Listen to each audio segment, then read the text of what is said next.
another segment of The Secret Origins. It's your boy Superfan K. I'm going to talk about some Star Wars today.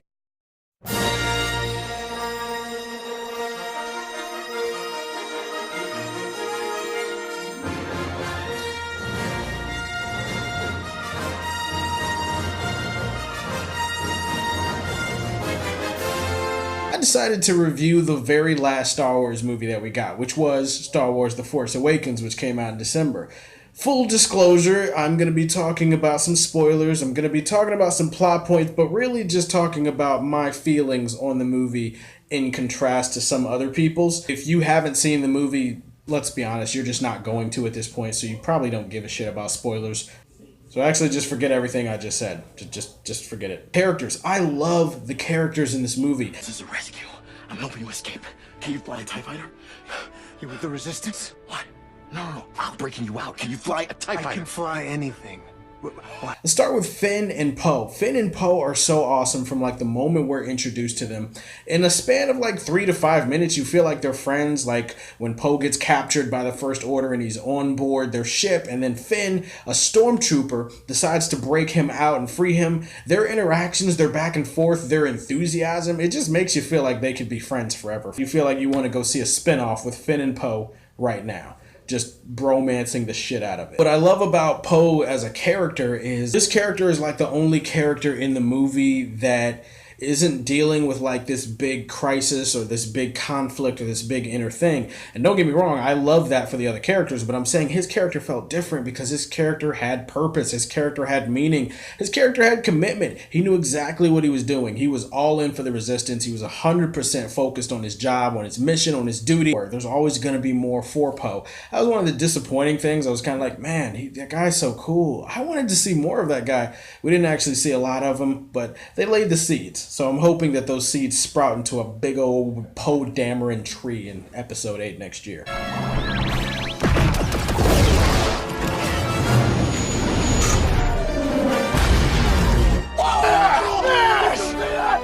you see that? Stay calm. I am calm. I'm talking to myself. I like Finn because number one, because he's so different from any other Star Wars character. He's loud, he's boisterous, brash, he's kind of a rambunctious guy. He just brings this natural charisma and energy to every scene that he's in. He's a stormtrooper. I always wondered watching Star Wars movies back in the day. I was kind of like, hey, do they think and act like us? Are they just kind of mindless human things that can't shoot? They still can't shoot worth a damn, but at least having Finn as a stormtrooper who decides to turn away from the First Order and become his own person, I like that because it humanizes a stormtrooper, which is not something that I've seen a lot of in the Star Wars lore. Finn is not really a hero for most of this movie. Everything he does, it's motivated by friendship and loyalty rather than, oh, well, I'm here for the cause. No, at first he's running away from the First Order. He wants nothing to do with them. Like he's terrified of the First Order. He's really kind of that guy. It's just he's trying to save his own skin. He's kind of selfish, but that's kind of his arc. It is Rey and his friendship and possible attraction. Let's be honest, Rey's kind of hot. That brings him to the side of the good. That's what makes him fight for the Resistance. But sorry, Finn, he was like friend zoned the entire movie by Rey. I just thought I'd throw that out. I thought that was kind of funny. I mean, this guy was like, you got a boyfriend? Cute boyfriend? She's like, that ain't your business. I'm like, well, damn.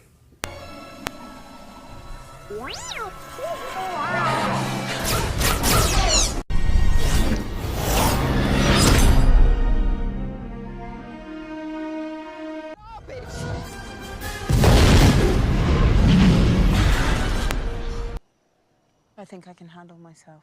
I know you do. That's why I'm giving it to you. Your safety.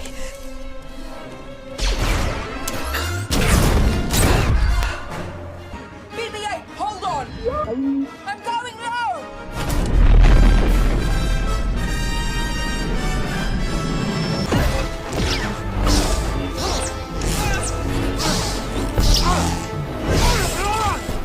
I can do this. I can do this.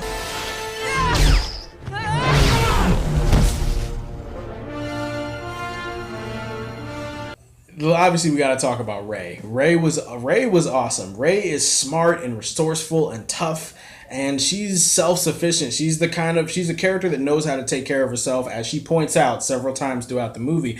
Now, some people complain about her being a Mary Sue. The way that I look at it, a Mary Sue to me is like this unstoppable, ridiculously OP woman character that's just OP for the sake of being OP and doesn't really face a challenge or fear or anything like that. That's my definition of a Mary Sue. I didn't see that for Rey. I saw a character who was badass and awesome, but just vulnerable enough to make you root for her. You know, she's brave, but she's not like, it's not like she never feels fear or anything throughout the movie. She's a character that grows and learns throughout the movie. If she was a Mary Sue, she would just wipe every problem out without a problem and wouldn't go through any kind of struggle. Remember the first time she flew the Millennium Falcon? She struggled to fly that thing. She wasn't flying it perfectly. That shit she did where she flipped the ship upside down so that Finn could get the final shot on that TIE fighter chasing them.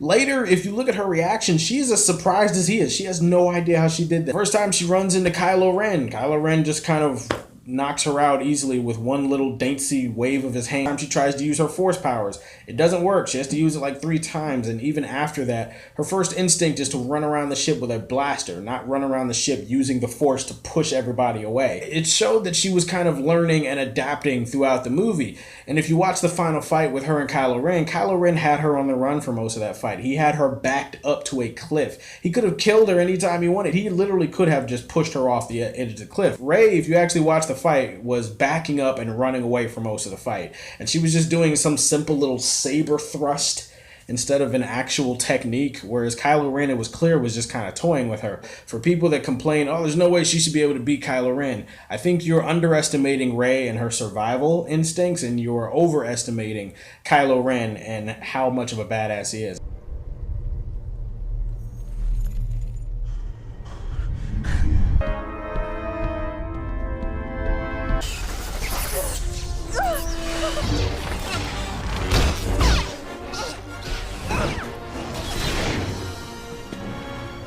I like Kylo Ren. Kylo Ren was a great villain. I like that he wasn't a Darth Vader 2.0 ripoff. Some people didn't like him. They thought that he was kind of a whiny brat. But let's think about this for a sec. I looked at him as a guy that's kind of this young, brash, overconfident brat who hasn't really reached his potential yet. Supreme Leader Snoke even says at the end of the movie, he's like, he needs to finish his training. Bring him to me. Okay, well, that tells me he hasn't actually spent that much time training him. And if they're still training to go, you look at how young he is, he's really not that much older than Rey. Final fight, which again people bitch about, they think there's no way he should have lost to Rey. He was wounded. He was wounded by that big blaster thing that we saw literally destroying stormtroopers earlier that Chewie shot him with. He got wounded by Finn during that fight. He had Rey backed up to the cliff and almost killed her. And the whole killing Han thing, look, I love that scene. I love the way the light shines on his face to show that he's conflicting with dark and light. I love the fact that that's the direction they went in this movie. Like, they took elements from other Star Wars movies and they gave them little tweaks and twists. Like having a lightsaber that actually resembles a sword with a hilt and everything. Having a Sith being conflicted by the light as opposed to what it usually is, which is a Jedi being seduced by the dark side. We've seen that a couple of times. We haven't seen a dark character being seduced by the light. That was kind of an interesting wrinkle. The Han Solo scene, it was really fucking sad because you knew it was going to happen. As soon as Han walked out there, I was like, oh God, he's going to die. But it still hit me. It still hurt me. Han Solo, come on, man. He's just one of the greatest all-time characters. Some people bitch about it being like a carbon copy of A New Hope. My thing is, for me, I look at it as more of like a modern day reboot for a new generation. I look at it as something to bridge the gap, something to help bring back the old Star Wars fans, but also create some new fans who might have grown up in this generation and this might be the only Star Wars they've ever known. They were kind of playing it safe. I don't think they're going to tell the same exact story over and over again. I think we're going to get new stories.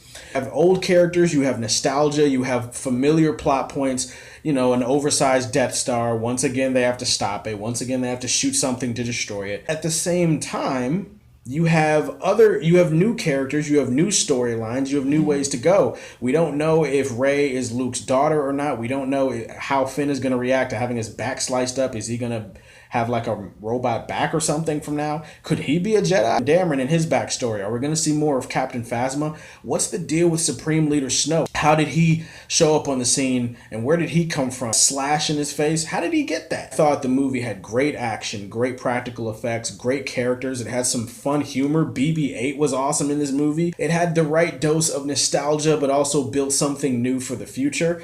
And I'm excited to see episode 8. I'm excited to see Rogue One coming out in December. Fuck you, Lucasfilm and Disney, for not giving us a new trailer this past weekend. Fuck you. I get it. This is a divisive film and fans are kind of split, and I get it. I totally get that. But for me, I enjoyed it for what it was. It's probably one of my favorite Star Wars movies ever. It's right up there with A New Hope and Empire for me. I love Return of the Jedi, but that's probably my least favorite of the original trilogy. And overall, I don't think that The Force Awakens deserves the hate it's got. Could have been better. Some things I didn't like. But overall, there's a lot to like. So, guys, that's my Secret Origins little bit breakdown of the Star Wars Force Awakens, which came out in December. What's your favorite Star Wars movie? And if you didn't like Force Awakens, let me know why you did not like it. Comment, like, share, subscribe to the YouTube channel at SuperFanK. And as always, if you like what you see, tell me how you feel and stay tuned to hear more from the Man of Steel. Peace.